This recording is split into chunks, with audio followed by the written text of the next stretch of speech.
Master minds commerce చదవాలనుకునే 10th inter విద్యార్థుల తొలి ఎంపిక. నమస్తే రమ్ గారు. నమస్తే చే. హనీమూన్కి వెళ్ళిన ఒక జంట అందరికీ తెలిసిందే, సోషల్ మీడియాలో ఫుల్ వైరల్గా అవుతున్న వీడియో. పెళ్లి చేసుకున్న భర్తనే ప్రియుడు కోసం పెళ్లి చేసుకున్న భర్తనే చంపేసింది.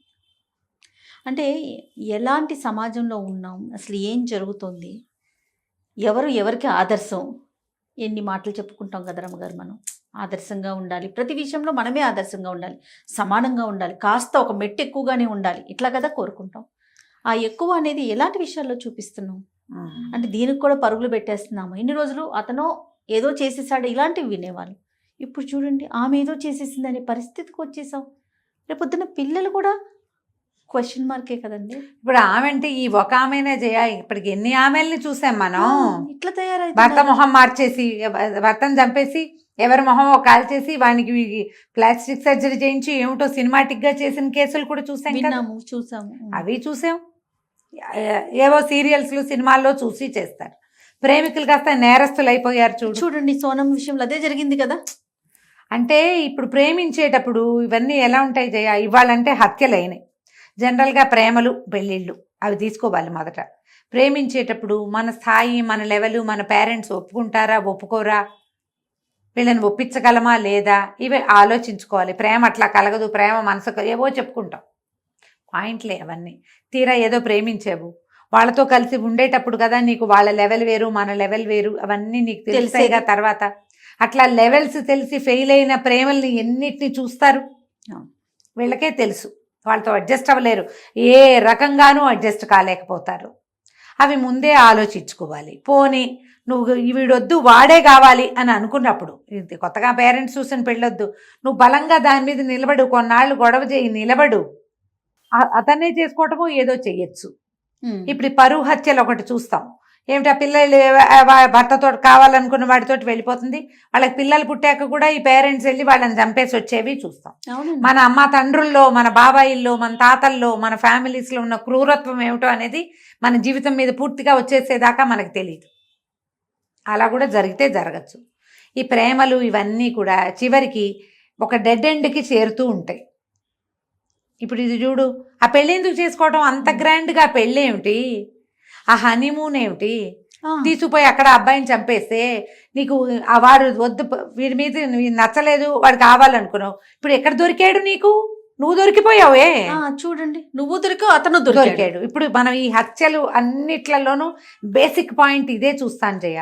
భర్తను అడ్డు తొలగించుకోవడానికి చంపుతారు, చంపాక నువ్వు చేరేది జైలుకి. అడ్డు తొలగించుకుని నువ్వు సాధించింది ఏమిటి? దొరకమని ఎట్లా నమ్ముతావు? అది అనుకుంటారేమో రమ్మగారు. దొరకమని ఎంత ప్లాన్ చేసినా దొరుకుతారమ్మా. చట్టం లా చేతులు పెద్దవి దీనికి. పైగా సినిమాల్లో చూస్తాం మన వాళ్ళ దొరకకుండా ఉండేవాళ్ళని. దొరకకుండా ఏం ఉండరమ్మా. ఎన్నాళ్ళకైనా ఎప్పటికైనా దొరికేస్తాం.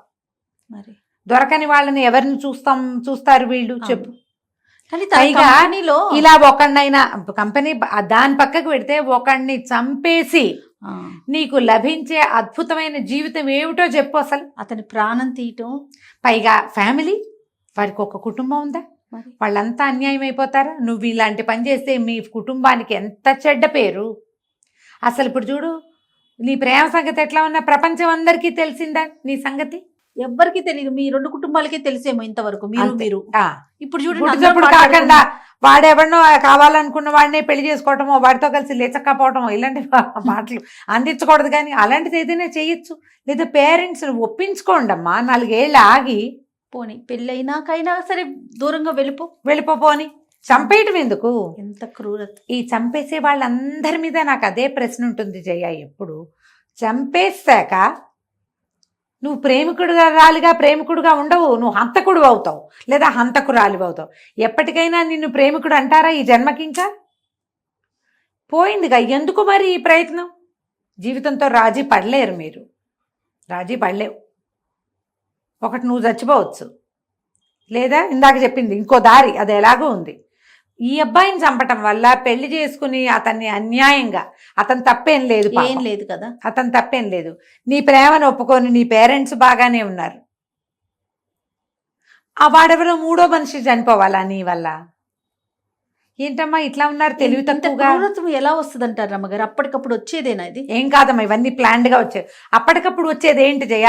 ఇప్పుడు ఎవరో మన మీద పడ్డాడు, ఒకడి మీద పడ్డారు, ప్రమాదం, వాళ్ళని తట్టుకోవడానికి లేదా వాళ్ళ నుంచి తప్పించుకోవడానికి వాళ్ళని తోసేస్తే ఇది అప్పటికప్పుడు జరిగేది. అంతేగాని ప్లాన్డ్గా పెళ్లి చేసుకుని అదేదో ఊరు కూడా తీసుకెళ్ళి నగనాణ్యం అన్ని పట్టుకుపోయి వాళ్ళు ఎవరినో అక్కడికే రమ్మని ఇవంతా అప్పటికప్పుడు ఎట్లా ప్లాన్ బి ప్లాన్ సి ఇన్నట రమ్మగారు. మరి ఇన్ని ప్లాన్లు ఎలా వేశారు? అంటే ఈ మనస్తత్వం నేను అనేది క్రూరత. ఈ అమ్మాయి ఒకటి, ఇద్దరు అన్నదమ్ములు అంటారు రమ్మగారు. వాళ్ళకి మంచి బిజినెస్ ఉందంట, వాళ్ళ నాన్నగారు చేసే బిజినెస్లు, వాళ్ళ అన్నయ్యలు తమ్ముళ్ళు చేసే బిజినెస్ అన్నిట్లో కూడా ఈ పిల్ల పార్టిసిపేట్ చేస్తుంది. మంచి చదువుకున్న పిల్ల, ఫైనాన్షియల్ గా కూడా పర్వాలేదు, అంటే ఇబ్బంది పడే ఫ్యామిలీ, మంచి సెటిల్డ్ ఫ్యామిలీ. అవతల అబ్బాయి కూడా అంతే, ఒక బిజినెస్ మ్యాన్ కొడుకు, సెటిల్డ్ ఫ్యామిలీ. ఎవరినైతే ఇష్టపడిందో అతను వీళ్ళ కంపెనీలో అకౌంటెంట్ అట. మరి అక్కడ ఏదైనా ఇష్యూ అయిందో, పేరెంట్స్ ఒప్పుకోకపోవటము, ఏం జరిగిందో మనకు తెలియదు. లో లెవెల్ ఫ్రెండ్షిప్లు జయ, ఇది కూడా ఒక ప్రాబ్లం ఉంటుంది. వీళ్ళేమో ఇంత పెద్ద బిజినెస్ ఉంది, వీళ్ళ దగ్గర పని చేస్తున్నారు అంటే వీళ్ళది ఏ లెవెల్, వాడిది ఏ లెవెల్ చూసుకోవద్దు. ప్రేమ పాయింట్, ప్రేమించావు బాగానే ఉంది, పేరెంట్స్కి చెప్పి ఒప్పించుకుని కుదుర్చుకోవాలి. ఇప్పుడు ఈ అమ్మాయితో పాటు అతను కూడా హంతకుడు అయిపోయాడు కదమ్మా. మరి ఎన్ని ఫ్యామిలీలు పోయినాయి? నీ ఫ్యామిలీ, అవతల పెళ్లి చేసుకున్న కుర్రాడు, ఈ ప్రేమించిన కుర్రాడు, ఈ ముగ్గురు కుటుంబాలు, మీరు సహాయంగా ఎవరిని పిలిచారో వాళ్ళ యొక్క కుటుంబాలు వెరసి ఒక ప్రేమ కదా 5-6 కుటుంబాలు నాశనమా ఒక్క లవ్ స్టోరీకి? ఇన్నే అంటే నేను ఏదనుకుంటే అది చేసేస్తా, మొండితనం, ఇవే కదా రమ్మగారు రీజన్స్. అంతే. చిన్నప్పటి నుంచి ఇంకేదైనా వేరే కథలు ఉన్నాయేమో మనకి తెలియదు జయ.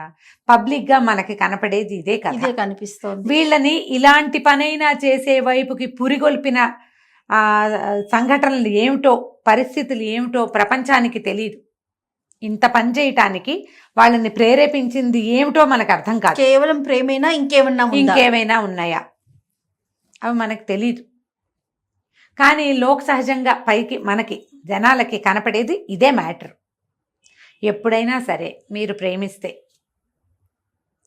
వివాహేతర సంబంధం అయితే లేదా పెళ్ళికి ముందే అయితే మీ పేరెంట్స్ని, పెద్దవాళ్ళని ఒప్పించుకోండి మొదటిది.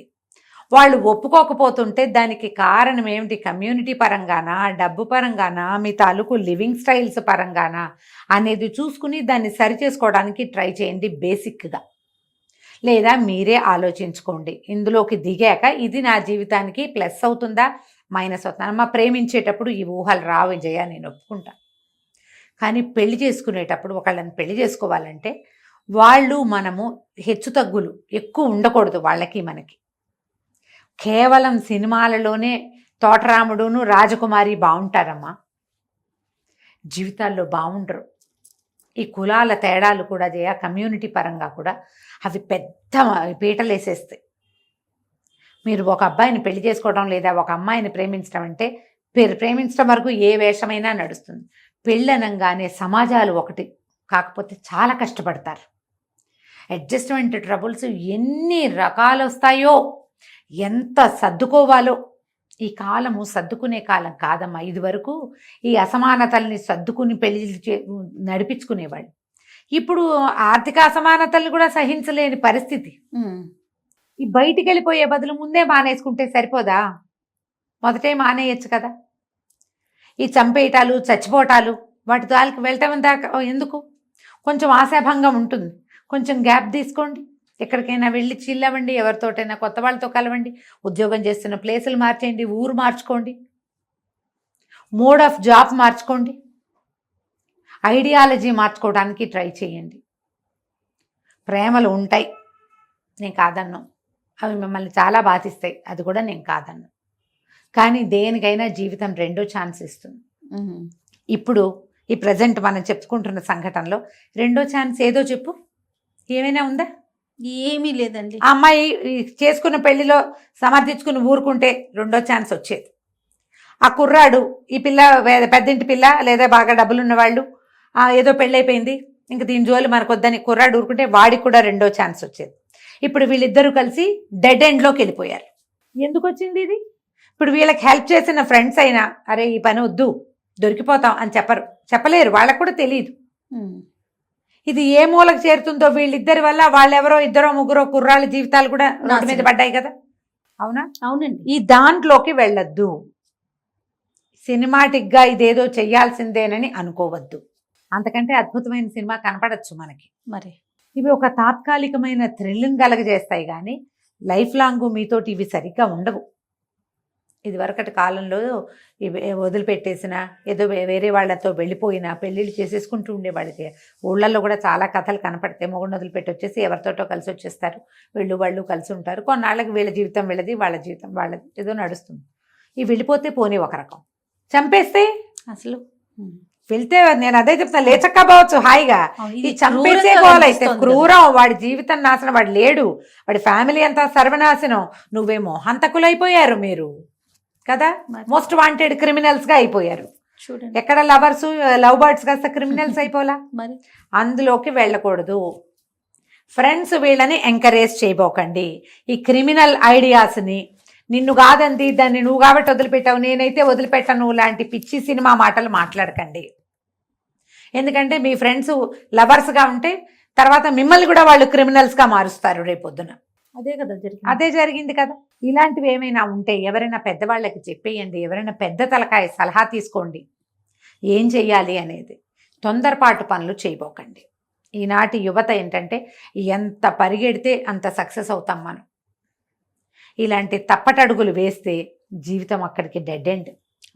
మీతో పాటు మీ కుటుంబాలు కూడా పాడైపోతాయి. మీ ఇంట్లో ఆడపిల్లలు ఉంటే పెళ్ళిళ్ళు అవ్వవు, తమ్ముళ్ళు ఉంటే వాళ్ళ జీవితంలో ముందుకెళ్ళలేరు, ఎప్పటికీ క్రిమినల్స్ ఫ్యామిలీగా ఉండిపోతారు. ఇలాంటి బ్యాడ్ హిస్టరీస్ మిమ్మల్ని ముందుకు తీసుకెళ్ళడం వేస్ట్ కదా. ఈ పని చెప్పుడు అనవసరంగా. పోనీ అక్కడ దాకా తీసుకుపోయింది, ఆ పిల్ల చల్లగా నగా నట్టా తీసుకుని వాడెవరితోటి వెళ్ళిపోవచ్చునే. నగలు కూడా తీసుకెళ్ళిందంటారు. తీసుకెళ్ళింది, ఆ కుర్రాన్ని పిలిచి వాడి దారిని పోవచ్చుగా అవతలకి. చంపేయటం ఏంటో. ఇప్పుడు ఇది ఎక్కడ చూసాం? ఇది వరకు కూడా మనం కేసు చూసాం, అన్ని పెళ్ళైనాయి, అన్ని బాగానే ఉన్నాయి. ఎవరో వచ్చి తన మెడలో వస్తువులు లాగేసుకున్నట్టు తన మొగుడిని చంపించినట్టు చూపించింది. మన తెలుగు నాటకం ఎక్కడో జరిగింది అది. కానీ నిజానికి ఏమిటి, అది వచ్చిన వాళ్ళు ఈ అమ్మాయి ఫ్రెండ్సే. పేరెంట్స్ నొప్పించలేక ఇలాంటి పనులలోకి దిగుతారా? ఈ క్రిమినల్ ఐడియాస్ కాదు ఇవి. మీరు ఒకటి ఆలోచించండి. ఒకడిని చంపేసి నీతో ఉండదలుచుకున్న అమ్మాయి నీ మీద కోపం వస్తే నిన్నేం చేస్తుంది? రేపొద్దున అదే పని కదా. ఒకటి పోనీ అబ్బాయి వాడు చంపేసైనా సరే నిన్ను నాతోనే ఉంచుకుంటానన్నాడు, వాడిని ఎవరినో చంపేసిన వాడు నీ మీద కోపం వస్తే రేపొద్దున నిన్నేం చేస్తాడు? అసలు ఆ ప్రశ్నే లేదు. ఆ ప్రశ్నే వేసుకోవాలి మీరు. వీడు నన్నేం చేయబోతాడు రేపొద్దున? ఈ ప్రశ్న వచ్చిందంటే మానేస్తారు. ప్రశ్నలు వేసుకోండి అమ్మా. ప్రేమల్లో అదుపులేని తనమే కాదు, క్వశ్చన్స్ కూడా ఉండాలి. వీళ్ళతో నేను సజావైన జీవితం గడపగలనా? వీళ్ళతో నా జీవితం అసలు బాగుంటుందా? వీడు నన్ను ఏం చేయబోతాడు? ఇది ఆలోచించుకుని ముందుకెళ్ళండి. నమస్తే. నమస్తే జీ.